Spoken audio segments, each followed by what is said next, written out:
Il est des boulots qui sont comme ingrats. Quand tu faillis, tu es assailli de reproches, voire de colibets. Mais quand tu réussis, mutisme total. Pire, on ne remarque même pas que tu as travaillé. Les charges de la ministre Annou Lotto font partie de ces tâches pour lesquelles la population n'en parle que lorsque ce n'est pas fait. Quand un citoyen sort de chez lui le matin, il ne cherche pas une poubelle débordée ou un caniveau non curé.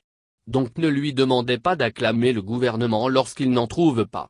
En revanche, si son regard détecte des détritus, alors il sait qu'une Annou Lotto existe. Quoi qu'elle eût fait en amont pour en atténuer l'impact. Lire aussi, inondation à Abidjan, à un niveau de pluie jamais atteint depuis 30 ans. Il en est de même des inondations. La seule satisfaction que le gouvernement peut avoir, c'est qu'on ne l'accule pas. Sinon, les félicitations, ça pleut rarement. Malgré tout ce que la ministre a fait et prévu de faire pour garantir un système d'assainissement solide, il s'en trouve qui la vilipende.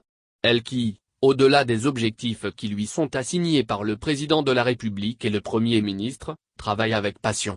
L'assainissement et la salubrité, c'est sa seconde nature. Dans la foulée des dénigrements gratuits, les ingénieurs et techniciens de l'assainissement et de la salubrité qui sacrifient camps et heures de repos pour un meilleur cadre de vie des populations ne recevront jamais de j'aime.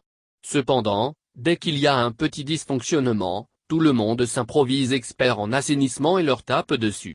Parfois avec des propositions absurdes présentées par ces experts autoproclamés comme solution miracle. Il est vraiment des tâches ingrates. Autre exemple, la fourniture d'eau et d'électricité. Un village, un quartier sans eau ou qui a des perturbations dans sa fourniture d'électricité? Le gouvernement est traîné dans la boue. Avec des insinuations farfelues qui laissent croire qu'il existe dans le bureau du président de la République un bouton qu'il suffit d'appuyer pour offrir eau ou électricité en abondance à la zone de son bon vouloir.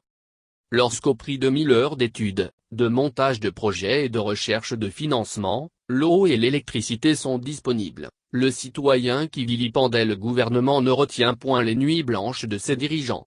Il a de l'eau, de l'électricité? Il le doit à lui-même parce que c'est lui qui paye ses factures.